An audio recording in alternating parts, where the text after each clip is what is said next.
Hello students, welcome to NM education.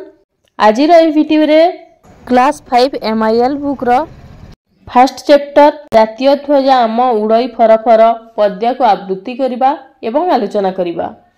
ଏହି कवितार कवि होउछंती पंडित उपेंद्र त्रिपाठी। प्रथमे कविता को आवृत्ति करि नबा। विदेशी शासन रे अधीन थिला देश, से काल भोगुथिलु केते जे आमे क्लेश। स्वाधीन आजी आमे काहाकु नाही डर, जातीय ध्वज आम उड़ई फर फर।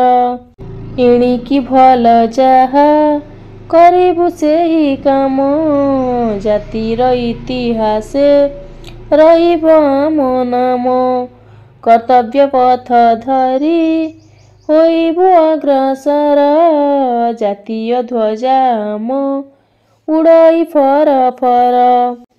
भोकिला होई आउ रहिबे नाही केही, रखिबु जाति टेक निजकु बलि देई। स्वदेश सेवा व्रत करिबु जीवनर, जातीय ध्वज आम उड़ई फर फर। अछुआ नुहे केही सभिए भाई आम, सभिंक हित पाई करिबु आमे काम। समस्ते आपणार जणा के नुहे पर, जातीय ध्वज आम उड़ई फर फर। देशरे खोली देबु विविध कारखाना, जेपरि उत्पन्न होइब द्रव्य नाना। गढ़ी उठिबे पुणी असंख्य कारीगर, जातीय ध्वज आम उड़ई फर फर। आमे जे वीर जाति नोइबु नाही मथा, करिबु प्राण देई कहिबु जेउ कथा। मरते खेलाइबु सुषम सरगर, जातीय ध्वज आम उड़ई फर फर। ज्ञान विज्ञान आमे नहिबु काहा पछ, प्रतिज्ञा कर भाई जेउठी जिए अछ। कोटि जे कोटि आमे संतान भारतर, जातीय ध्वज आम उड़ई फर फर। एबे तो कविता को आवृत्ति करिनेले, तापरे आलोचना करिबा। विदेशी शासन रे अधीन थिला देश, से काले भोगुथिलु केते जे आमे क्लेश। स्वाधीन आजी आमे काहाकु नाही डर, जातीय ध्वज आम उड़ई फर फर। अर्थात आम देश विदेशी मानक अधीन रे थिला एवं सेही समय रे आमको अधिक कष्ट सहिबाकू पड़ुथिला। आजी किंतु आमे स्वाधीन, आजी आमको काहाकू भी डर नाही। स्वाधीन हिसाब रे आम जातीय पताका फर फर होई उड़े। पिला माने तुमे माने तो जानिछ, जदि गोटिए पक्षी को आमे पिंजरा रे बंदी करी रखिबा, से कोन केबे भी खुशी रे रहिबो नाही। काहेकि ना से सबु बेले उड़ी बुले, तार जोठी इच्छा से सेठी जाए, खाए पानी पिए। ताकू जदि आमे बंदी करी रखिबा, से बहुत कष्ट रे रहिबो। सेही परि भाबरे आमे मध्य विदेशी शासन रे बंदी होइकी थिलु, जहा कि आजी आमे स्वाधीन। आमे जहा चाहिबा ताहा करि परिबा। ताहार प्रतीक आमकु जातीय ध्वज जणाए। नेक्स्ट पद। एणिकी भल जाहा करिबु सेही काम, जातिर इतिहासे रहिब आम नाम। कर्तव्य पथ धरी होइबु अग्रसर, जातीय ध्वज आम उड़ई फर फर। अर्थात एबेठु आमे एमिति काम करिबु जहा कि आम जातिर ना रहिब, आम देशर मान रहिब। आमर कर्तव्य जहा आमे ताहाकु नेई आगकु जीवु। नेक्स्ट पद। भोकिला होई आउ रहिबे नाही केही, रखिबु जाति टेक निजकु बलि देई। स्वदेश सेवा व्रत करिबु जीवनर, जातीय ध्वज आम उड़ई फर फर। अर्थात आम देश रे आउ केही भी भोकिला रहिबे नाही, समस्ते काम करिबे। जो माने बेकारी होई कि अछंती ସେମାନେ ମଧ୍ୟ କାମ ପାଇବେ। ସମସ୍ତଙ୍କ ପେଟରେ ଦାନା ପଡ଼ିବ ଆଉ କେହି ବି ଭୋକିଲା ରହିବେ ନାହିଁ।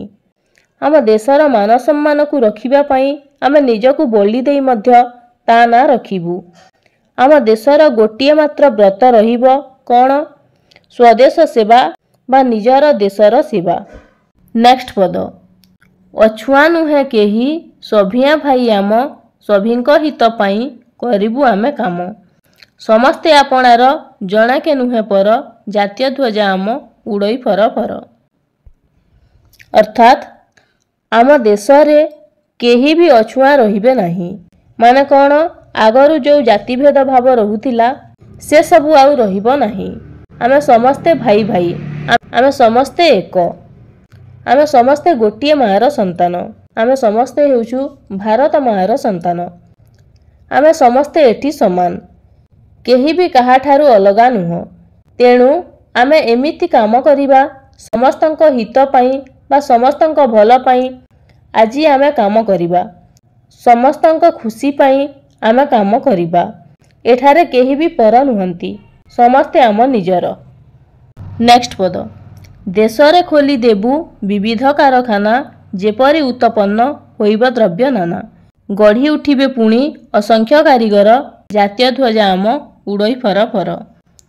ଅର୍ଥାତ୍ ଆମ ଦେଶରେ ବିଭିନ୍ନ ପ୍ରକାର କଳକାରଖାନା ଖୋଲାଯିବ ଏବଂ ଯେଉଁଠି ବିଭିନ୍ନ ପ୍ରକାର ଦ୍ରବ୍ୟ ଉତ୍ପନ୍ନ ହେବ।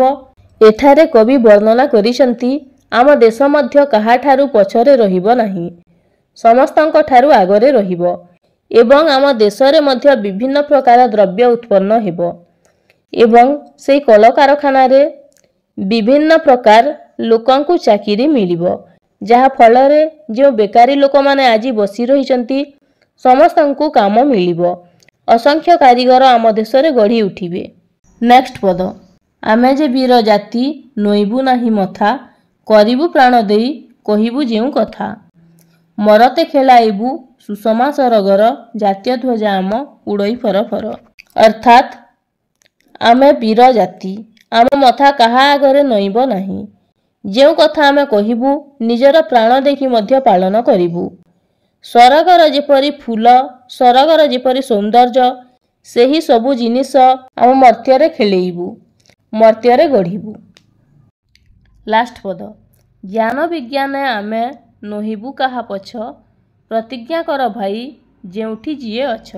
କୋଟି ଯେ କୋଟି ଆମେ ସନ୍ତାନ ଭାରତର, ଜାତୀୟ ଧ୍ୱଜା ଆମ ଉଡ଼ଇ ଫର ଫର। ଅର୍ଥାତ୍ ଜ୍ଞାନ ବିଜ୍ଞାନ କ୍ଷେତ୍ରରେ ଆମେ ମଧ୍ୟ ସବୁଠାରେ ଅଗ୍ରରେ ବା ଆଗରେ ରହିବୁ। କେହି ମଧ୍ୟ ଆମକୁ ପଛରେ ପକାଇବେ ନାହିଁ।